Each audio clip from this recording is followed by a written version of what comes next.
Hey everyone, I'm Jay Scherr with Jay Scherr Business Consulting. We help entrepreneurs, business owners, and other leaders maximize their potential, build rock solid foundations for their businesses, and create more freedom in their lives. And you've joined Business Minds Coffee Chat. Angela Duckworth said, "Gritty people train at the edge of their comfort zone. They zero in on one narrow aspect of their performance and set a stretch goal to improve it." Well, on today's episode, we talk about grit, the hidden drivers of optimal performance, performing through uncertainty, leaning into fear, and more. My guest is a husband and father, a best-selling author, keynote speaker, leadership and human performance expert, and a retired Navy SEAL commander. With a military career spanning more than 20 years, he completed over 13 overseas deployments. Today, he speaks and consults on leadership strategies, assessment and selection processes, and optimal performance techniques. He's worked with thousands of businesses, athletic and military leaders from organizations such as American Airlines, Zoom, Chick-fil-A, Nissan, and the San Francisco 49ers. Please welcome the founder and CEO of the Attributes Inc. and the man who's helping all of us build the highest performing teams on the planet, Rich Diviney. Rich, it is great to see you. Thank you so much for being here today. Oh, thanks, Jay. It's a pleasure to be here. Looking forward to our chat. As am I. So let's dive right in. I thought a good starting point would be for you to share with us what your favorite trait is about yourself. Hmm. Oh, that's an interesting one. My favorite trait, I think, is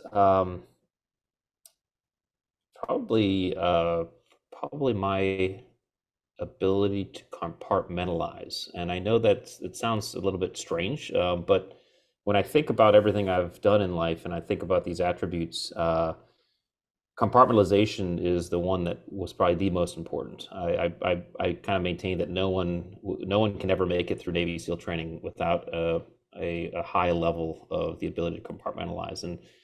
And so what that means is that I'm able to really block out everything I need to block out and focus on what I need to focus on in the moment, and just take the steps that I need to towards any goal or endeavor, however small or however long. I think that's served me well, both at the short-term challenges of life, whether it be home life, parenting, or even combat, but also the long-term goals and challenges of setting some pretty audacious goals and finding my way to achieving them. So I think that would probably be the best one.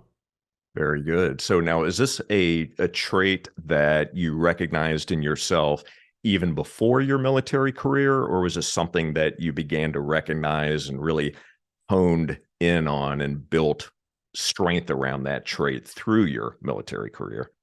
Yeah, I did not recognize it. I didn't recognize until I began to do the attributes work, to be honest with you, and began to define some of this stuff. And that was the only time I kind of was able to start putting language around it. I do believe that I developed it to a certain degree while I was growing up, and certainly I had enough at that point in me to make it through SEAL training. And then, of course, when you're in SEAL training and when you're in a career such as the SEALs and go to combat, it just hyper develops that quality. So I think that was kind of the evolution of that, and the knowledge of that really came post all of this when I began to put pen to paper and have to articulate this stuff. So. Interesting. So give us an example, if you will, of compartmentalization in action. So in your own life, whether it was in your military career, whether it's in your family, home life, give us one example that our audience can use for context. Yeah, I mean, compartmentalization is quite literally the ability to, or the way that you step through challenge and uncertainty and stress. Now, you can use compartmentalization in any context or category in your life. It doesn't Stress and challenge does not have to be present. However, when you have stress and challenge present, it becomes a lot more visceral in terms of its usage. And so an example I'll just give you from SEAL training um, was, SEAL training, obviously, BUDS, basic underwater demolition / SEAL training out in San Diego, California. It's 6 months long, known as some of the toughest training, on the planet. Typically about an 85% attrition rate. And the fifth week of SEAL training is the kind of the infamous Hell Week. Hell Week is where you get most of your attrition in SEAL training.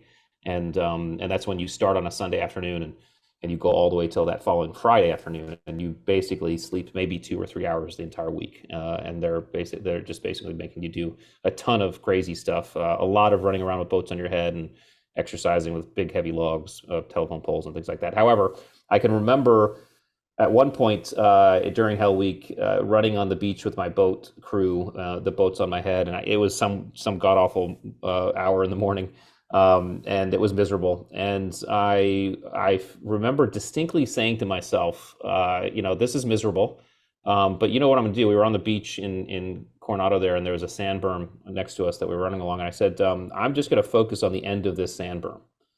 And what I did at that point is I picked a horizon and I focused in on it. I blocked out everything else. I blocked out the pain. I blocked out very specifically. I blocked out the future of what was coming, right? I didn't think about the enormity of the week. I think this probably was maybe Tuesday, which meant we had 3 more days to go. I just picked the end of the berm, and when I got to the end of the berm, I felt it. And what I learned later is when you do that type of goal setting, you induce a neurological reward system, right? So by getting to the end of that berm, I actually gave myself a hit of dopamine, which is the powerful neuromodulator that tells us, hey, this is good, keep doing this, and allows us to go back out, pick something else, and focus on that. And so that compartmentalization, we can use compartmentalization very effectively to basically chunk an environment into meaningful pieces and focus on tasks that we can accomplish. And once you accomplish it, you give yourself a reward, and then you pick another task and you accomplish that. And it's kind of the way to explain kind of eating the elephant one bite at a time, and that's kind of the micro level of compartmentalization. But compartmentalization holistically just means, hey, if you have a bunch of things in your span of awareness, based on what my current mission is or current objective is in the moment, I'm going to prioritize those things in my environment. I'm going to focus on the one thing that I want to focus on, usually that top thing that I can control. I'm going to move to that and block out everything else while I move to it. And then once I get there, I'm going to pull back out and ask the question again. And that's kind of an example of how to metabolize compartmentalization. That is so powerful, and it ties into that Angela Duckworth quote that we opened up with about narrowing that focus and honing in on that one specific area, and to use your language, right, chunking down those goals. So I think about in the business world where we may have big audacious goals, or maybe they're not, huge, tremendous ones, but goals in general, where we start with the end in mind, but we start to break that down into its smallest components and only focus on that one area. Yeah. And it also reminds me, I interviewed an Olympic gold medalist recently who spoke to narrowing that focus and how that was incredibly helpful. So as opposed to thinking about the magnitude of what was in front of them, it was really just keeping it very specific, laser focused, achieving that one milestone, if you will, and then moving to the next and the next and the next. Yeah, and what this allows for is a couple things. The first thing it allows for is it allows for us not to get overwhelmed with the enormity of our goal or our task. Right now, obviously, we often set these goals, and there's just a ton of time and work and energy that is going to have to be spent from start point to finish point. And so sometimes the reasons why we can't accomplish these goals is just too big. It's way overwhelming. This is like there's a saying in BUDS training at Hell Week that if you think about Friday on Monday, you will quit, right? Because it's just too much. It's too much to think. So it allows us to get rid of that enormity. But the other thing it allows us to do, which is even more important, is it allows us to actually more effectively deal with uncertainty and adaptability, or adapt to an environment. And the example I'll give on this one is the rock climber. The rock climber looks at the face of a rock or a cliff and understands that the objective is the top, right? There's no debate that, and often will at least visually map out or sketch out a plan along that rock. I'm going to kind of say I'm going to go that way. I'm going to and kind of see where they go. But the climber understands that he or she has to get climbing to start really understanding the route. And when they climb, they're going from footholds to handhold to foothold to handhold. They're just going step by step. And there may be a point that they get on that rock that they look at where they thought they were going to go. They thought the next foothold or handhold was going to be, and they realize, well, it's not actually, it's not going to work, right? And so they have to look down, maybe often down to the right, and they say, actually, the best handhold or foothold is actually down there to the right. So they actually have to move down and away from, quote, away from their goal to get the next foothold and handhold. But what compartmentalization allows us to do is not get thrown off track, thinking we're moving moving away from our goal. All you're doing is getting another foothold, right? And so that type of thinking and that type of adaptability says and lets us know that sometimes in the conduct of achieving goals, we may lose sight of the goal. And in fact, it might feel like we're moving away from the goal. But if we're effectively compartmentalizing, all we're doing is finding better handhold and footholds to ultimately get to the end. I think those are kind of the two powerful elements of that attribute, when it's in use. Yeah, that's such a powerful example. Thank you for sharing that one. That gives us a great visual as well. And I know our audience can certainly benefit from some of this information that you just shared, because it's applicable in every area of life in business. So I want to wind the clock back a bit if we can. So to give some context around the work that you're doing today, the experiences that you've had in life, could you share a bit about your backstory? And as you do, Rich, focus in on some of the key areas that shaped who you are today. Yes, it's a really great question, and I have to admit, I think I've done a lot of introspection on this. I may miss some things, but I think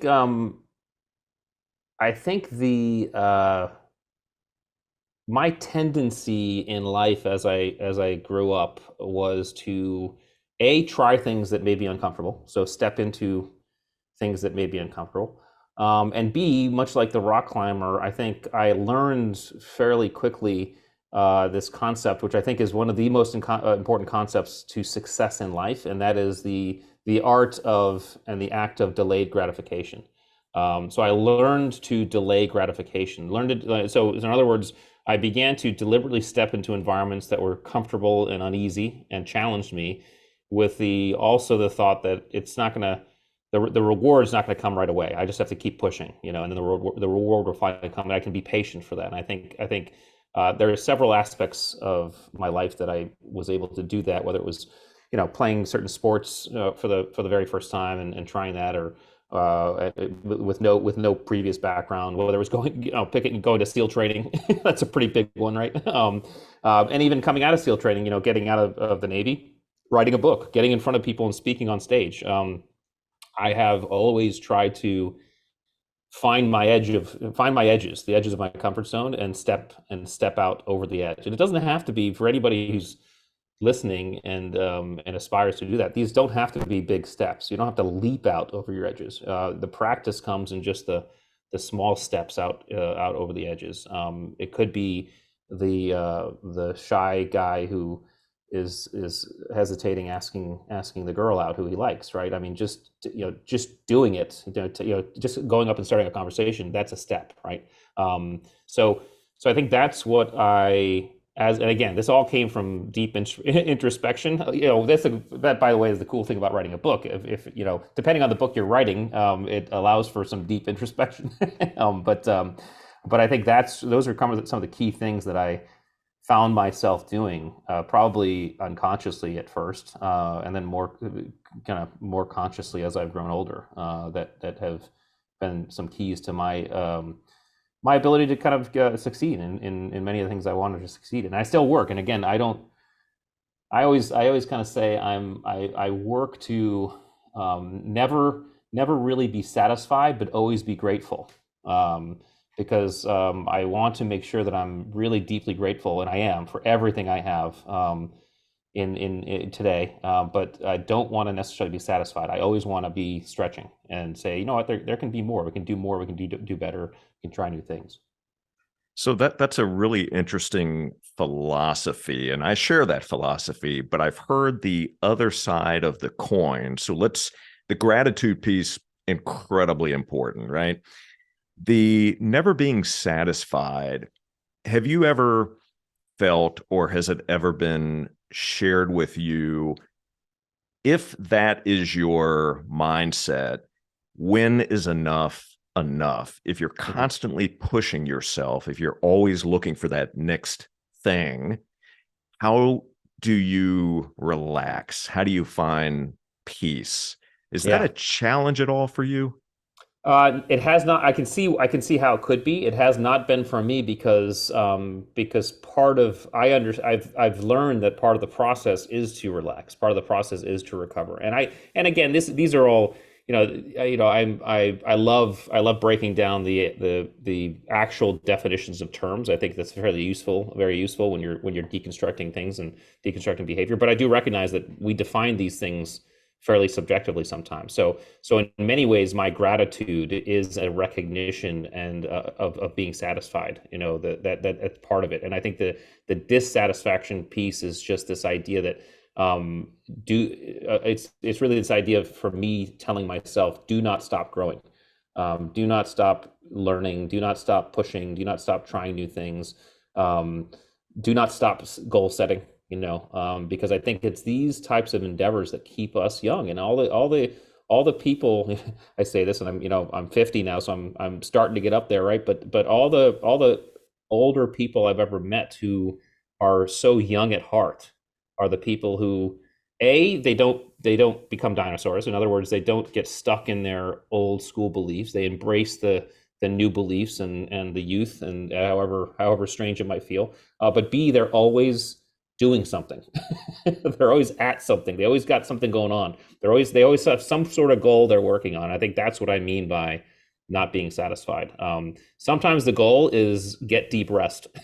That's okay, and that's a good goal, right? It's a good goal to add into the mix, is get deep rest. And as long as you add that goal into the mix, or the goal could be enjoy the moment, what you have right now. That's also a goal. So it's really about goal setting, I think, to break it down. Love that. So you mentioned the word belief a moment ago. I'm curious, what is something that you believed about yourself early on in life that you found out later wasn't true? Hmm. Um, wow. That is a question that I'm going to spend more time on later, but in the moment, I will see if I can answer it. I may have thought I was more self-disciplined than I actually am. This again, self-discipline, the ability to kind of set some boundaries and some routines for oneself and in their own lives, has to do with these goals that we can set for ourselves that the external world has no say in whether or not we accomplish, right? So that'd be like, I'm gonna choose to eat healthier, right? I set that goal, and I could find myself in Las Vegas next week at the buffet. The buffet is not going to throw pastries at me, right? It's all up to me as to whether or not I accomplish those goals. So those types of goals, those internally focused goals that the external world has no say in, those take self-discipline to achieve. And I think, especially as I introspect, I realize that that's been always tougher for me. Those that level of, because it involves structure, it involves routine, and I'm actually pretty comfortable with not too much structure and routine. And so I think as I've grown older, I've recognized that in myself. I may have thought I had more than I did. But I'll have to circle back with you, because it's a wonderful question that I probably need to marinate on a little bit. Yeah, please do. I would appreciate that. So I was curious, as I was preparing for our conversation today and in researching you and listening to your content. And I thought about the years that you spent in the SEALs. And when you left, what was that experience like for you, leaving that behind? And where I'm going with this, were there any challenges for you in terms of identity?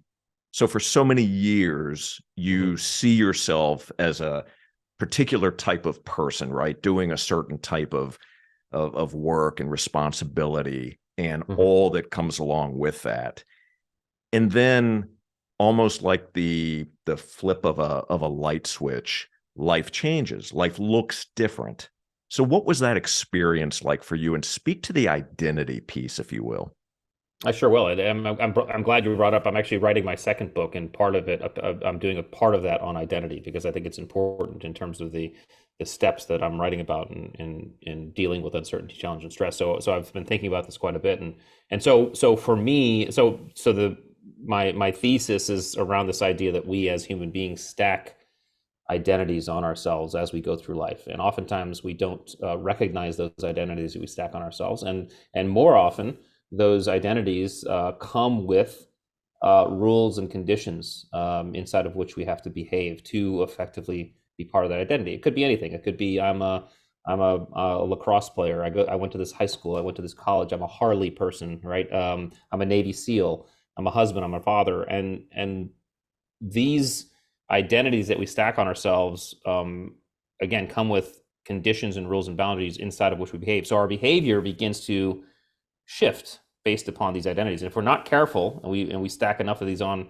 ourselves without thinking, our behavior will start to become something that is not our core behavior, right? And so it's really important for us to understand which identities we've stacked on ourselves, and more importantly, understand which identities we prioritize, because we'll always serve the identity we prioritize the most. And so to get to your question, yes, I had a very powerful Navy SEAL identity, but my other powerful identity was always husband and father. And I never, for me, stacked Navy SEAL over husband and father. It was husband and father, then Navy SEAL. Now, of course, the Navy sometimes tells you, nope, Navy SEALs number one, so come with us, we're deploying, right? So the Navy will sometimes force you to stack that identity on top of husband and father.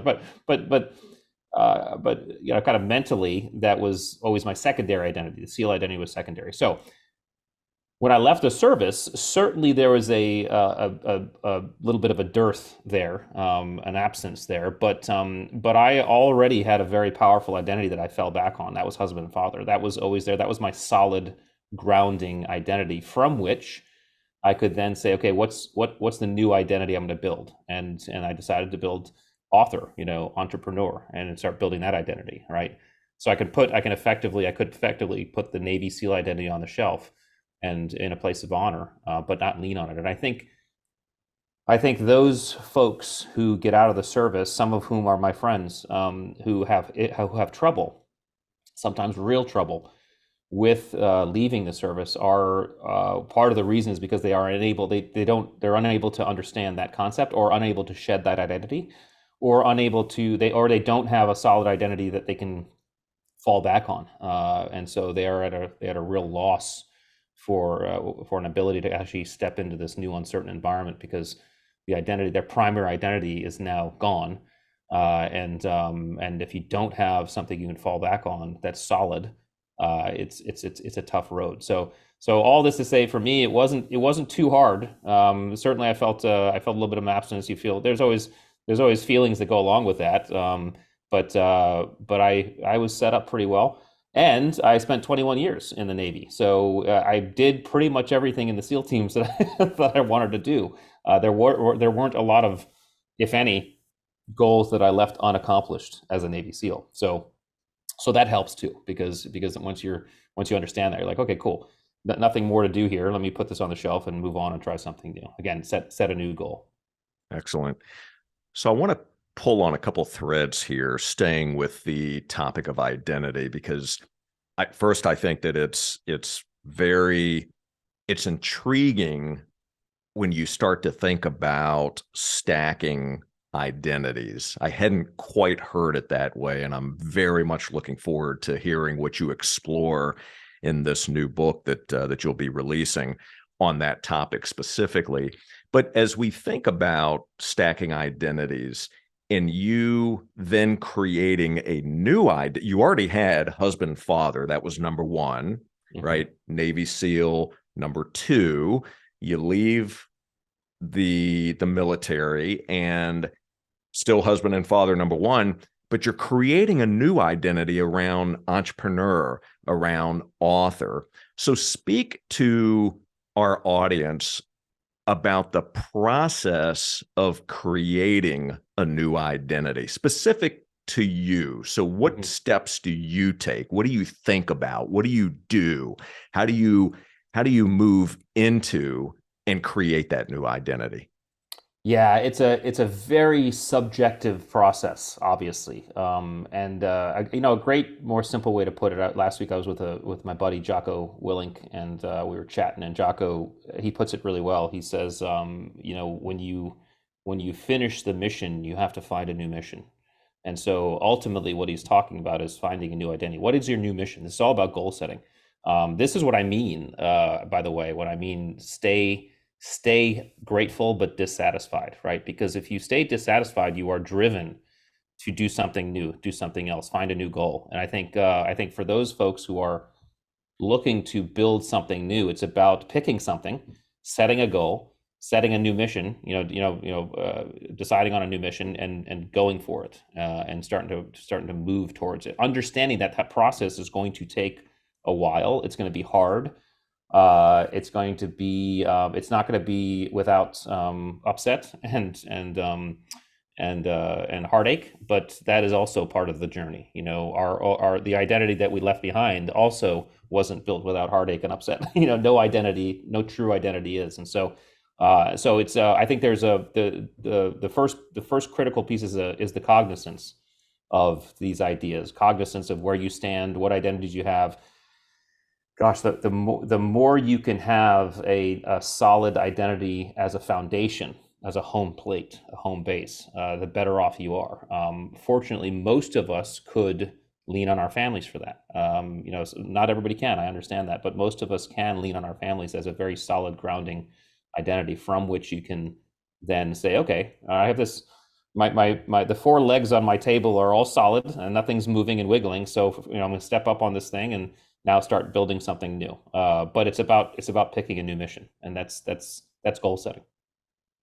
So as we think about moving into that new mission, setting new goals, doing things that are beyond or at the edge of our current comfort zone, the word fear comes to mind. I come in contact with so many others, including myself, right? I mean, I go through it too, but so many others who experience such a level of fear, self-doubt, that it keeps them from being able to experience that next level, from being able to truly reach their potential. So speak to fear and how you process fear, how you overcome those types of situations. And today, with all that you've experienced, do you still experience fear at all? Oh yeah, I mean, I would be nervous if I didn't. In the book, I have the chapter on courage. I called "Beware the Fearless Leader." I hate the word fearless because in the absence of fear, you will not have courage. Courage cannot exist in the absence of fear. Right? This is neurologically true, by the way. When our amygdala gets tickled and our autonomic arousal gets spiked, and we start to approach autonomic overload or amygdala hijack, right? Our brains give us two choices, and we all know those choices. They're fight or flight. Okay. Some of us have often heard of a third choice, which is freeze, but neurologically, what scientists have discovered is that the freeze is really just an oscillation between the two, right? In other words, you're deciding whether or not to fight or flight. If we choose to fight, if we choose to step into our fear, okay, we get a reward. We get a dopamine reward. That's a current. It's a specific circuit that switches in our brain. We get a reward for that. And so this idea that human beings are wired to be rewarded when we step into our fear is really a very interesting one, a very powerful one, because this is exactly what has caused our species to go from cave dweller to space explorer, right? So that's number one, is we have to understand what fear actually does for us when we decide to step into it. Number two, we also have to understand that fear is nature's risk assessment tool. Okay, sometimes the right decision is to flee. Okay, so we don't want to be in this position where we are, quote, fearless, because you're going to be in a position where you're running into the fire with no, with a bulldog approach, right? So beware anybody who shows no fear, because they are not risk assessing appropriately. And then finally, I will say, fear is an interesting combination. One of my good friends, a Stanford neuroscientist named Andrew Huberman, has a really popular podcast, and he and I have been friends now for, I don't know, 5 or 6 years. And when I got out of the Navy, we started doing a lot of work together on fear. He runs a lab there at Stanford where he studies fear. And one of the things we talked about, and he discovered in his lab, was that fear is in fact the combination of two things. It's a combination of uncertainty plus anxiety. And so if you think about it, you can have one without the other, and there's not fear. So you can be anxious but not uncertain. All right, that might be. I'm gonna be giving a talk to my colleagues next week at work. And I know the material, I know my colleagues, but I'm a little bit anxious because I just, public speaking is, hard. So that's anxiety without uncertainty. There's no fear there. You can be uncertain without being anxious. Okay, well, that's every kid on Christmas Eve, and there's no fear there, right? So, but once you combine the two, you start to generate fear, that amygdala response. And so one of the ways we can step into that is we can buy down either one of those. We can buy down uncertainty, or we can buy down anxiety. Okay, uncertainty is a little bit more difficult to buy down, because that means you have to start making sense of your environment. Sometimes that's more difficult to do, but it can be done. But before that, the more simple approach is to buy down your anxiety, and you can buy down your anxiety just by doing breathing exercises. You can do it through visual tools. There's ways you can calm yourself to buy down that anxiety and be better equipped to step into that fear. But the last distinction I'll add to that is, while uncertainty plus anxiety equals fear, okay, uncertainty plus curiosity equals excitement. All right. So in the case of one being able to transform or reframe anxiety into curiosity, you will transform fear into excitement. Okay. Now, easier said than done, of course, because some things are just quite literally terrifying. Okay. But reframing is not necessarily a hard thing to do. And anytime we're looking for change, anybody who's changing their lives or pivoting or moving into a new domain, I'm pretty certain that one can do some work on transforming anxiety into curiosity just by saying, what could happen? This is cool. I mean, just doing some work to make someone curious, or make your own curiosity kind of foster. You will add that to the uncertainty, and you'll transform fear into excitement. And that's a really powerful tool. Most definitely. I love that. This is such a great conversation. So I want to ask you about some steps that you specifically take, because I want to be able to give our audience something tangible that they can take away. So you mentioned as an example that public speaking, if you're going to get up in front of a large group and give a talk about a specific topic, that can bring a sense of anxiety. And you mentioned some great tools just a few moments ago. So walk us through then, step by step, as you think about the things that you do when you're in a situation like that, about to speak to a large group. What will you do? You mentioned reframing, you talked about breathing, visualization, curiosity, etc. So take us through your own process and what happens in the mind of Rich Diviney. Yeah, maybe a little bit unfair, because I'm so used to doing it that I probably reframe fear often I reframe anxiety into curiosity without thinking. I ask better questions about the environment. An example, I guess this has to be a very subjective process, because it has to be meaningful for you. But I remember, I didn't like public speaking, yet I said, okay, that's probably an edge I should cross over and figure out how to do it better. And I had been doing it for a little bit, and one gig I went to, It was probably the most I'd been speaking to. I think it was about 2,000 people or so. And the organizer, I was backstage with the organizer, and the organizer said, "Hey, are you nervous?" And when he asked that, I thought about it for a second. I said, "Well, let me ask you a question." And he said, "Okay." I said, "Is anybody in the crowd going to be shooting at me?"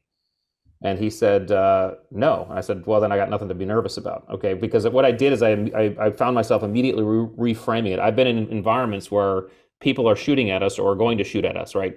So getting into a crowd in front of people that are just sitting and listening to you talk is way less threatening than environments I've been. So that's an idea. That's an act of reframing. We can reframe a situation contextually. There's probably anybody who's listening to this can probably think of environments they've been in that are way more stressful, way more fearful than public speaking if they find themselves having to give a talk somewhere. And they just say, well, listen, it's not as bad as that was, right? So this is not, I can reframe it, right? The other thing there are physiological tools as well, right? Our optics are connected directly to our vagus nerve, which directly connects to our parasympathetic and sympathetic system. So we can do things like open gaze. Open gaze is this idea. So when we get stressed, for example, our pupils dilate, we focus in on the threat, right? We get what's called tunnel vision. What they've discovered, scientists says, if you go deliberately, you open your gaze, which means that that you could just stare straight ahead, and instead of staring at something, you just soften your gaze. It's kind of like looking at a horizon, right? It's softened gaze, open gaze.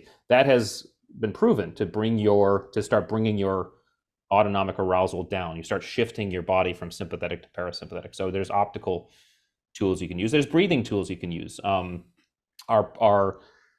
Our breathing tends to get more rapid and shallow when we start getting anxious and fearful, right? So we can use breathing tools. We can start to actually do what's called CO2 blowout breathing. One common myth that people believe is that when we are holding our breath, that desire, that discomfort to breathe, that kind of desire to breathe is coming from a lack of oxygen in our system. That is in fact untrue. That discomfort is coming from a buildup of CO2 in our system, right? And this is what free divers learn. Seals learn it to a lesser degree because we don't have to hold our breath for 9 minutes, but you can actually push past that. You can push past that discomfort, and because there's more oxygen in your body that you can access. Now, it's very dangerous to do that. I don't recommend anybody doing this because once you push past that warning signal, you don't get any other warning signal. So this is why free divers sometimes just go lights out without, they're down there, and then without any warning, they go lights out because they've already pushed past that discomfort, right? That CO2 buildup discomfort. All this to say, if you take 2 maximum inhales, like a really deep and then a slow breath out, you're blowing out CO2. You do that 2, 3, 4, 5 times, you will literally feel yourself begin to calm down, right? And so there's a couple tools. That's a little bit difficult to do on stage in front of a bunch of people. You can definitely do open gaze, right? But these are some tools that you can bring down your anxiety to a degree and get you back in the zone. And then the amount that's left, the amount of anxiety, the amount that's fear that's left, live in it. Just live in it, feel it, right? Embrace it. Understand that when we are slightly afraid, we are slightly agitated, we're slightly stressed, that's our body. Our body's actually primed to act, right? This is, stress and anxiety is designed to get us moving, right? We feel stress and anxiety when we're hungry, designed to get us go up looking for food. We feel stress and anxiety when we're lonely, designed to get us go up looking for companionship. So understand that these responses are nature's way of getting us moving, and we can actually leverage that. Absolutely. So a couple of podcasts that you mentioned, a couple of individuals, I just want to make sure that our audience is aware of this. So first, the Huberman Lab, which is Andrew Huberman's podcast, which is an excellent one. And as a side note, he shares obviously different techniques. I was listening to a podcast of his a while back where he walked the audience through a breathing technique where after you have taken your deep inhale, you hold it for a second and then take another quick amount of inhale, which I've tried it. It seems like it would be difficult to do, but you can do it. And I'm trying to remember the science behind it. You probably know what that is, but nonetheless, there are some great tools out there. And of course, then the other podcast that you had mentioned was the Jocko podcast with Jocko Willink, which is another outstanding podcast. I have his books sitting right over here, right on the shelf with yours. So That's great. terrific. So I want to dive for a couple of moments into your first book, which is The Attributes. That was released in 2021. And in that book, you share 25 hidden drivers of optimal performance. We hear a lot of buzz around optimal performance, peak performance. Why should we go for optimal versus peak performance? Yeah, it's because peak is an apex, and there's only one place you can go from an apex, and that's down. Okay, and so to try to, and peak performance often has to be planned for and scheduled and prepared for. So, for example, the professional football player plans and schedules his entire week to peak for 3 hours on Sunday. That's the job, right? We don't get to do that as human beings, as regular human beings, or as Navy SEALs or whatever, right? We don't have, most of us can't design our schedules to understand exactly when we want to peak. And so what I kind of define performance as is optimal performance. Optimal performance basically means I'm going to do the very best I can in the moment, whatever the best looks like in that moment. Okay. Sometimes our best looks like peak. It's flow states and everything's clicking and everything's kind of cool, right? But sometimes our best in the moment is I'm just head down and I'm nugging it out, and it's dirty and it's gritty and it's ugly and it's hard. I'm going step by step because that's all I have. That is still performing optimally. And so what optimal performance allows us to do is pat ourselves on the back when it is gritty, dirty, hard, and I'm just going step by step and it's ugly, right? That's it. That's still performing. That's still performing optimally. But the other thing it allows us to do is what I call proper energy management, right? I don't have to be peak when I'm driving to the grocery store. Okay, I can be at a different energy level. I don't have to be wasting energy on stuff that I don't need to be doing. And a myth that I'll bust about Navy SEALs is that, because you might see it on TVs or the TV or movies where a bunch of SEALs are about to go on a mission and they huddle together and they're kind of high-fiving and hoo-yahing like an athletic team getting ready to take the sports field. That never happens. Okay, we don't do that, right? In fact, most of the time we'd be in our helicopters flying into combat and guys would be asleep. And the reason guys are asleep is because we don't know what's coming. We don't know how long we're going to be out there. We don't know what energy is going to be required of us. We are not going to waste our energy at all in moments that we don't need to waste our energy. And so optimal performance you can think of as an umbrella underneath which peak performance lives once in a while, but really it's an optimizing of your energy over the course of over duration, right? To say, okay, what do I need in this moment to do the best that I can in the moment? And that's really why I talk about optimal performance. That makes a lot of sense. Thank you for explaining that. Yeah. So let's talk then about the distinction between skills and attributes. So in the book, you write that your skills aren't necessarily important. What matters most are your attributes. So give us a better understanding of the difference between the two, maybe an example as well to go along with that. Sure. Yeah. So skills, and I recognize this, I was running a selection and training for one of our specialized command, and I was actually asked to articulate why guys weren't making it and why guys weren't making it. And so what I had to do is I had to break down performance and say, okay, what are we actually looking at? And I recognize that when we're looking at performance, we're actually looking at a couple different things. We're looking at the visible things that we can see and measure. And then we're also seeing in some cases the non-visible, the invisible things. And this is what I broke down in between skills and attributes. And so skills, just to put it quite simply, skills are not inherent to our nature. Okay. In other words, we're not born with the ability to ride a bike or throw a ball. We're taught and trained to do those things. Skills direct our behavior in known and specific environments. So here's how and when to throw a ball or ride a bike. And then because they're very visible, they're very easy to assess, measure, and test. You can see how well anybody does any one of those things. You can put scores around them and stats around them. Okay, you can put them on resumes, which is why we get seduced by skills oftentimes when we're picking teams or judging performance. But skills don't tell us how we're going to show up in stress, challenge, and uncertainty, because it's very difficult, if not impossible, to apply a known skill to an unknown environment. Okay, this is when we lean on our attributes. Attributes, on the other hand, are inherent to our nature. We're all born with levels of patience, situation awareness, adaptability. Now, we can certainly develop those things over time and experience, but you can also see levels of this stuff in very small children, which means there's a nature nurture element to attributes. Attributes inform our behavior rather than direct it. So they tell us how we're going to show up to an environment. So, for example, my son's levels of perseverance and resilience informed the way he showed up when he was learning the skill of riding a bike, and he was falling off a dozen times doing so. Okay, and then because they're hidden in the background, they're very difficult to see and assess and measure. Right, it's hard to assess or test someone's levels of adaptability or patience. Right, but they're the most visible and visceral during times of stress, challenge, and uncertainty. And the idea is if we're not counting attributes as part of our performance picture, we are missing a huge part of the performance picture, and specifically missing those things about a human being that tell us how they're going to operate when things don't go their way, when things go south, when things fall into chaos or complexity or uncertainty, because that's what we're going to be leaning on, our attributes.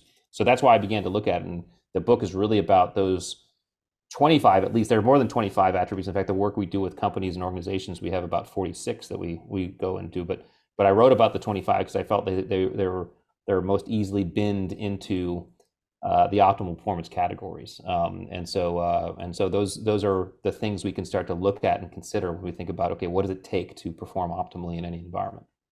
So based on that, and by the way, for all of you that are watching and listening right now, we're going to link to where you can purchase a copy of that book. And I want to share with you that in the book, Rich groups the 25 attributes really into 5 big categories, if you will: grit, mental acuity, drive, leadership, and team ability.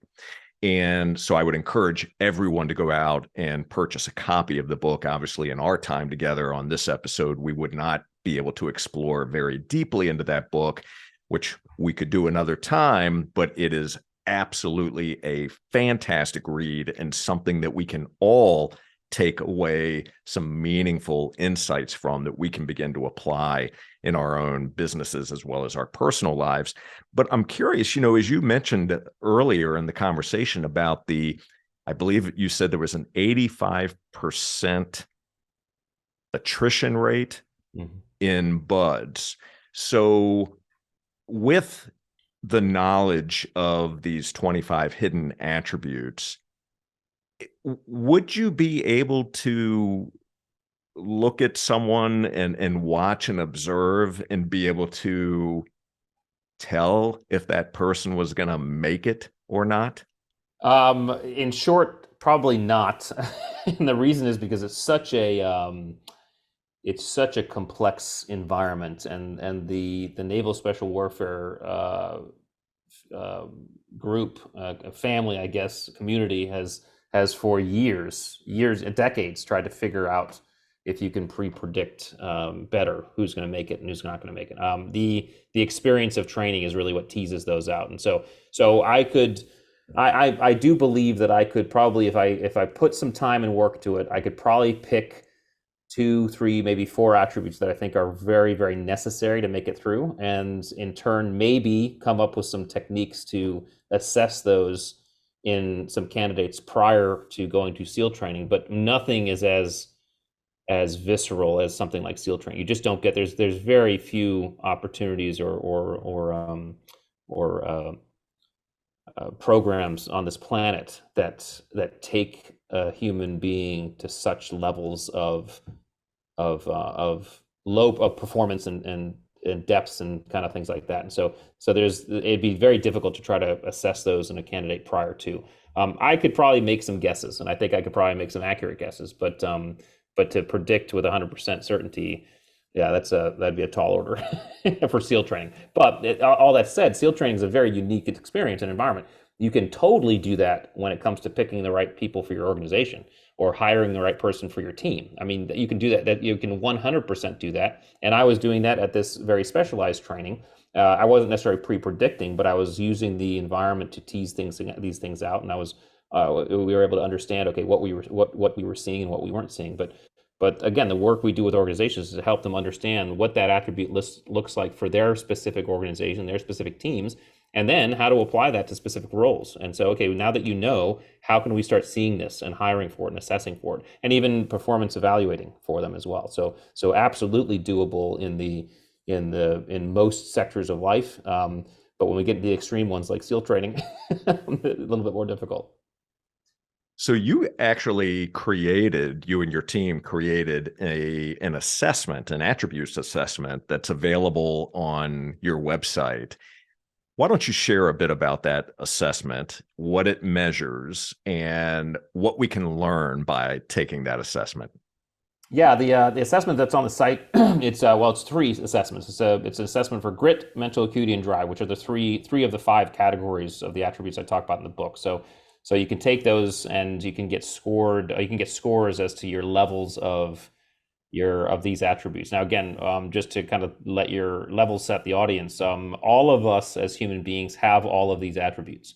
The difference between each one of us are the levels to which we have each. So if we take adaptability, for example, if 10 is high and 1 is low, I would be probably a level 8 on adaptability, which means when the environment changes around me outside of my control, it's fairly easy for me to go with the flow and roll with it. Okay. Someone else might be a level 3, which means when the same thing happens to them, it's difficult for them to go with the flow. They're still adaptable because human beings are, but it's harder for them, right? So if we're kind of line these attributes up on a wall like dimmer switches, all of us would have different dimmer switch settings for these attributes, and that starts to speak to how we perform, right? What kind of engine we're running with, and so these assessments will help you get a snapshot of where you might fall on these first three categories.